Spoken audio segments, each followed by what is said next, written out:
Good morning, everybody out there. This is Deric Lipski coming to you live from my vehicle. I'm about to go inside and make some phone calls, but I wanted to start this new program called Motivational Mondays. And I'm sort of developing this or trying to come out with this to help people stay motivated, right? Because there's days and, you don't want to go do anything, right? Like today's going to be 85 degrees. You think I'm making phone calls? I'd rather go to a beach or be somewhere with my family or with friends, like at a water bar, like drinking beers, having fun, and just getting fucking whatever. But the reality is, these are the days we have to dig in and work. You have to really focus that. I mean, if you have 20 listings closing every single month, then go do what you want to do. Like, you're killing it. You don't need this. You are killing it. But if you only have a couple and you need to pick it up, you got to remember, summer's a kind of a funny month. Now, I don't know where you are. Places like, California and Florida, this really isn't going to apply to because you guys have an all year round market. But I'm up in Boston, in New England, and we pretty much only have 6 or 7 months of good selling because you get the spring market. Then you get the time you're in now, which is July and August, and lots of people on vacation. They're not really thinking about buying. They're trying to, because everyone has a shitty snow year around here, so they want to get out and have some fun. Whether they're going to Disney or they're going up north to New Hampshire, Laconia, Hawaii, wherever they're going, Australia, whatever trip they plan, they usually plan it in July and August. Those are the big vacation months. Now, the second week of August, this picks up again, right? And then we get another big push until probably Thanksgiving. And then it gets cold, the snow starts coming in, you get some sales, but it really starts diminishing off after Thanksgiving. June and December are big closing months here, but the work happened 2 or 3 months before those actual months to actually make them close. So you have to remember that most of the sales that you get in December are accumulation of October and November sales, which is that fall push. As soon as you get in December, like after that, it's done because there's nothing in January because ain't shit happened in December. People are thinking about, Christmas. January into February, dead. Around here, you get like 7 feet of snow. No one wants to go out and look at houses, except for someone who's super motivated. But that's a great time to start building your spring inventory, starting to talk to sellers who didn't sell, for sale by owners who didn't sell, who are ready to make a change. Now, this video isn't about that. This is just an all-around video about getting motivated, making these phone calls, and trying to do things on days when you don't want to go in here. Like, it's beautiful today. I don't want to go in, but when it's shitty out, it's cold and rainy, I don't want to go in. If it's snowing out, I don't want to go in, It just, you have to work on your mindset. So, I've been doing a lot of different workouts and exercises and trying to different meal plans. And one of the things they teach you to do is, with all the stuff that's in the air, the chemicals on the food, all the bad stuff that's out there that you ingest daily, whether you breathe it in, you're drinking the water, you're eating the plants, stuff that has chemicals, pesticides, they recommend in order to get that out of your system, you need to fast. Like eat certain kinds of foods and fast, right? And if you do enough of that, eventually you can purge yourself of all that bad stuff and get back to a sort of a balance, right? So that's in your health. But remember, in our mindset, we have the same thing. Like, we have all these bad thoughts that come to us all day. So you have to kind of purge yourself of those bad thoughts. You have to really kind of think of, positive thoughts, getting positive thoughts in there, not letting that stuff go in there. I had this friend who was, he was on this diet and he was drinking just water. He was eating certain foods and that was it. And I asked him one time if he wanted a beer or soda. He goes, oh, no, that's not on my plan. And I thought about that and go, wow, like, that's really good because, I had a beer. I wanted a beer. But he was dedicated to his plan. And the same thing for us.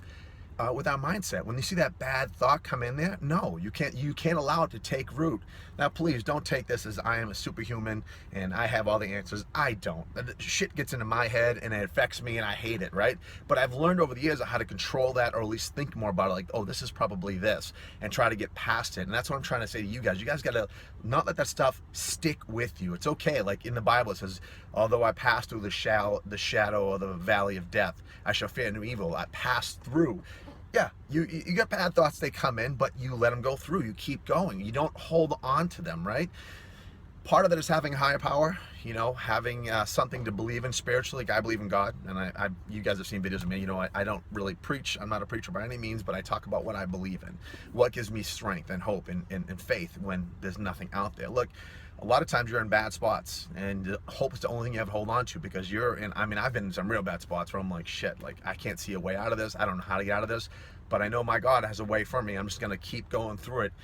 And you get through it, whether the results are great or bad. I'm not here to tell you that just having faith is going to mean that when you get out of it, you're better, because a lot of times you're not. But you get through it, right? And you don't let it bad you. And that sort of beating you up strengthens you a bit. So when it happens again, you're more prepared for it. When that stuff, I know it's going to happen now. It's going to suck. I have to go through this. But, I guess at the end of the day, you guys need to get through this. So, I guess this video is going to be more about purging yourself mentally, trying to get those bad thoughts out of your head, trying to, for me, I say a prayer every morning, be thankful. Like you don't even have to say a prayer to God if you don't want to, but I do. But just be thankful for what you have. Make a list of what you have that you're grateful for. I'm grateful for my house, grateful for my children, grateful for my college every day, grateful for a bank account. Even may have the money I want in it, and I'm grateful that I have money there to go into. I'm grateful I open the cabinets, I have food. When I turn that faucet on at home, water comes out. You know how many people in countries go days without water, or show up and they dispense water with a Shaw's bag and have it filled up, and that's all the water they have for the day, and yet we open our faucets and let it pour. We are pouring it on our lawns. But in most third world countries, no one has access to water like we have access to. Food. People used to go hunting years. You'd be weeks without food. You hunt that one thing, and you'd go through that purge where our bodies are used to doing that over millions of years of hunting food, eating, going out food for a week, hunting food, eating, going out food for a week. So this kind of is a system that we need to do for us. Be thankful for what we have. You have much more than you think. Did you get up and, did you get up today? You got up. That's something to be grateful for. Did you walk to the bathroom? You did. When you got up in the morning, you walked. How nice is that? You know how people would love to walk right now? When you get up and you walk to the bathroom and you went downstairs and you had something to drink or eat, you had something to eat. You know how many people would love to have something to eat? You got in your car and went to the gym. You drove. You know people would like to drive. There's so much to be thankful for. You just have to start telling yourself daily. And I know, because if you're like me and you're a salesperson, because you're probably watching these videos, you beat the crap out of yourself. You're like pounded chicken. You always focus on what sucks. Like, I can't believe I didn't get this. I didn't get this today. I didn't get that today. But you know what? You won in other avenues. So the more you can reward yourself, the more you'll push those negative thoughts out, because your brain will go to that negative right away. Just like people. You have two news stories. One's about someone doing something good, another one's about someone doing something bad. Which one do you think people are going to turn to? 90 out of 10%. That 90% is going to watch the bad story. Only 10 will watch the good story, right? So in your thoughts, I guess, try to focus on the positive, the wins you have for the day. Yeah, you made calls today. You didn't get an appointment. Okay, you made calls. You got that done. It's not always going to get it. This is a tough freaking market. You have to remember, you have to be dedicated to get up there and get your things. Now, if you get up every day and get your routine and do your calls, it's going to come to you. It's a numbers game. X amount of calls equals X amount of appointments, which equals X amount of listings taken, which means X amount of dollars, or X amount of buyer sales, and X amount of dollars. So whatever that is for you, you have to you look at that and say, okay, I know that if I do this, it's a system. So at the end of the day, focus on what you do. Get up early. Part of my stuff is every morning you guys always ask me questions. I get up early. I'm at the gym early. That's out of the way, so I don't have to worry about the rest of the day. I'm full of energy. As you guys know, these videos, I'm doing this at 9 o'clock. I should be in there calling right now, but I'm not. But I'm making this video for you now. I get on the phones. I'm calling to about 12. And then the rest of the day, if I have appointments, fantastic. If I don't, that's okay too. I handle my paperwork, I do everything else I have to do, and then I go on appointments. And if not, if I'm done, I either do a second round of calls or say I'm going home. I don't care. I know the average appointments are gonna make it, so I'm not worried about it. Do I need more money? Sure. Do I have the same problems you do? Absolutely. Everyone does. No matter how much money you make, you live at a different lifestyle, so that lifestyle costs you more.